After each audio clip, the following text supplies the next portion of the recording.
Welcome to Blizzard Fire. We hope this video helps fire up your solution. You start by preparing your system and installing the app. Choose Wallpaper Engine on Steam or Lively for free. Make sure Windows 10/11 is updated, or pick a Mac OS alternative if needed. Once done, close background apps to free RAM and avoid install conflicts. You'll download and run the installer, then follow the default prompts to accept permissions. This gives the app access to render on the desktop. This step ensures stable performance before you import any animated files.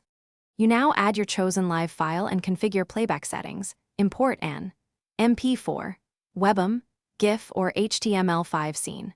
Once imported, set loop and enable hardware acceleration to offload GPU work and set a CPU cap like 60% if the app supports it. Make sure to choose how it displays: stretch, fit, center, or span across multiple monitors. You should preview at full screen to confirm sync and smoothness, and adjust resolution scale if you see stutter or dropped frames. You finish by saving a profile and deciding whether the wallpaper should auto-start with Windows. Enable that only if performance is stable. Once complete, test by restarting the PC and checking multi-monitor alignment. If playback stutters, lower the wallpaper resolution, disable extra effects, or update GPU drivers. Those steps fix most performance issues.